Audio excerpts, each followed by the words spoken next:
Hey everybody, Tim and Julie here for Batman, the Animated Series, 1992, Season 2, Part 2.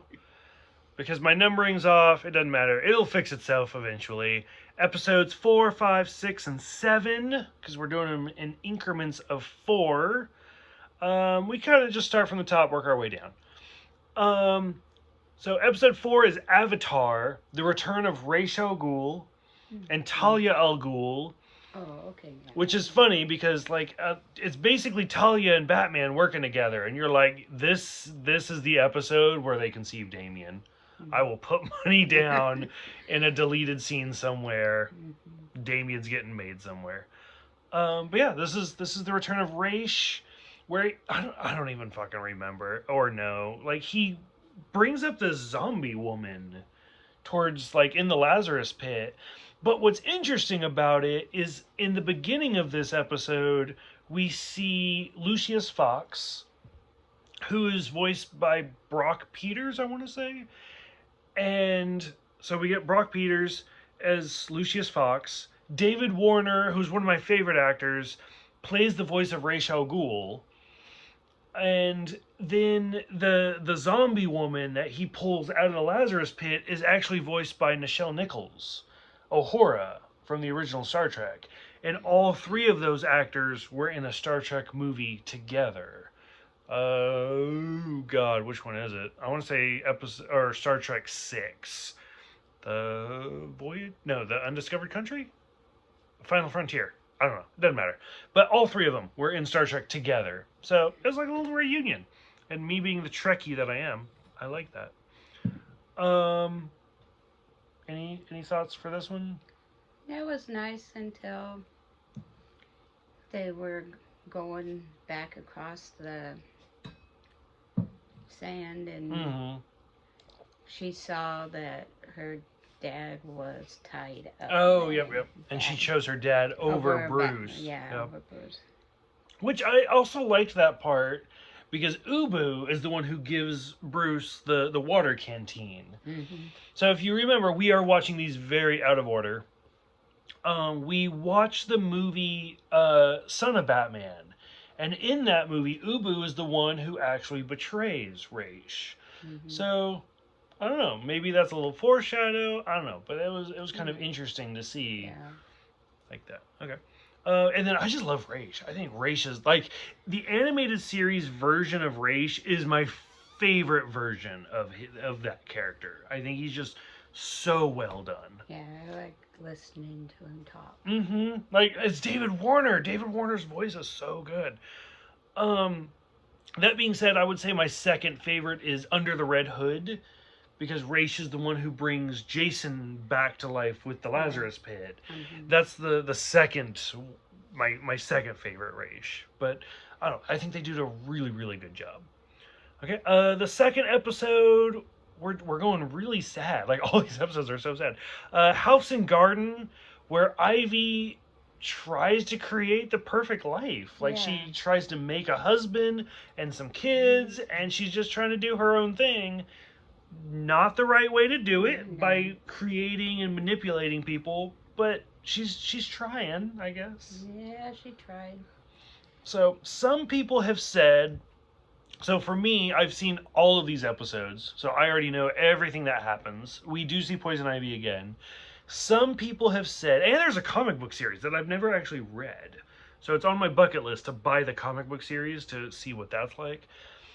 Some people have said this is the last time that we actually see Poison Ivy. And every time we see Poison Ivy after this, it's one of her fake creations. Mm. Like the real Poison Ivy took off and we never saw her again. Okay. So as next time we see Poison Ivy, that's something to think about. Like, is that actually her or is that a fake version? So what do you think of the Poison Ivy?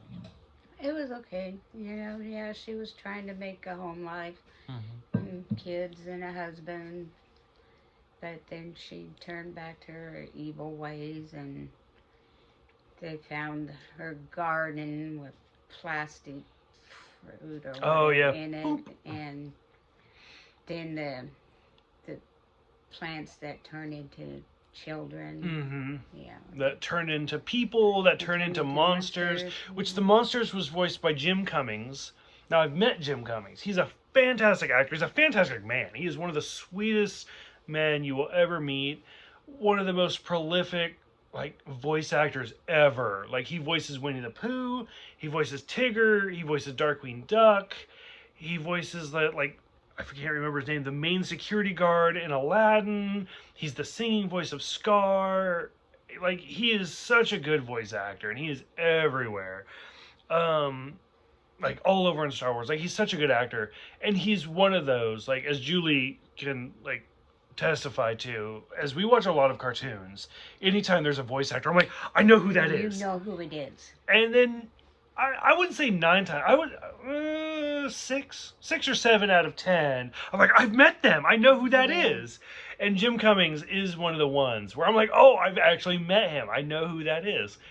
Just based off of his voice. And to hear Jim Cummings in Batman, I'm like, oh, like, and I mean, it just brings back memories, and like, it's sweet. So, as we've already talked about, the next Comic-Con with fucking COVID and everything. So whenever there is another Comic-Con and we can actually go see people, like, we can, hopefully, you can come with me and we can actually, then you can be like, I've met this person. Yeah. So, and it's a fun experience. So, but just, even though Jim Cummings, like, I don't think he even speaks. Like, all he does is make grunting noises. And I'm like, I know those grunts. Those are famous grunts. So it's kind of fun. The next episode, Terrible Trio, is infamous. It is often considered one of the worst episodes of the entire series, where we get 3 rich, spoiled kids that dress up as a fox, a shark, and a vulture, and they steal money. That's about it. To me, it's kind of funny. I won't spoil it too much, but there is a future episode that I think is inspired by this. That's all I'm going to say. And then when we get to that one, I'm going to be like, do you remember? And you're going to be like, no, I don't remember. No, because this episode's stupid, yeah. I don't know. There's not much to talk. It's 3 rich, spoiled kids that think they need more money. Yeah. So they take more money. Think they're better than anybody. Yep. And then the final episode, Harlequinade, where Batman breaks... I mean, he doesn't break. He gets Harley out of prison to try to find the Joker. To me, like I said, we were watching this very out of order. We have already watched the Batman and Harley Quinn movie, which coincidentally is the movie where Nightwing and Harley Quinn sleep together. Which, I mean, that takes place in this universe. Like, it's it's the same actors for Batman and Robin, or Nightwing at that point. But it was very reminiscent, where Batman is usually using Harley Quinn to find somebody else. Yeah. So what did you think about this one? Yeah, I liked all the faces she was making when they were driving away. In the Batmobile, yep. In the Batmobile, and then she goes, "Oh, I want to listen to the radio." I thought it was going to be eject, honestly.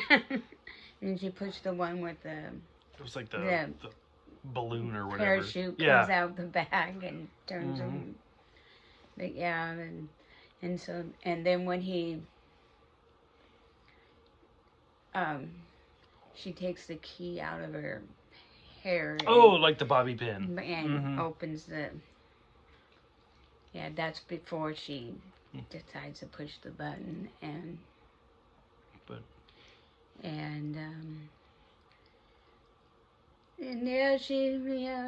they found the Joker. Oh, nobody's been down here in ever. Oh, years. Years. There ain't nobody there, and open it up, and it's that casino underground.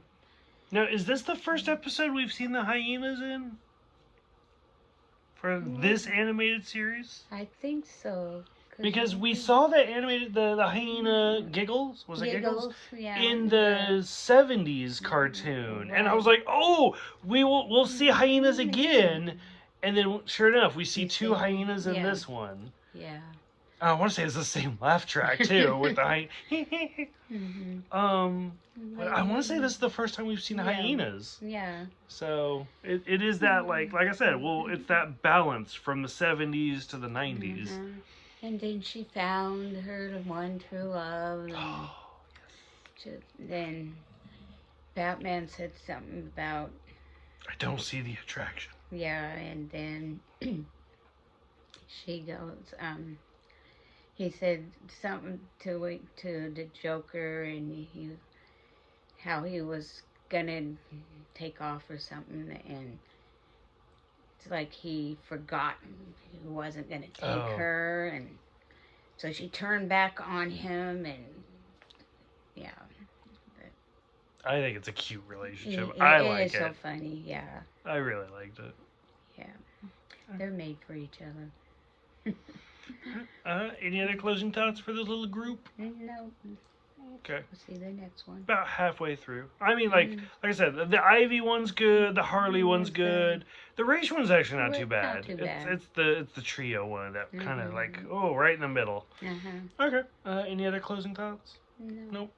Okay. So for those who have seen it, what did you think about Race? What did you think about Ivy, the weird spoiled rich kids, and Harley and the Joker? Go ahead, let us know so we can talk about it. Super excited. Thank you guys for watching. Thank you for subscribing, and we will see you guys next time.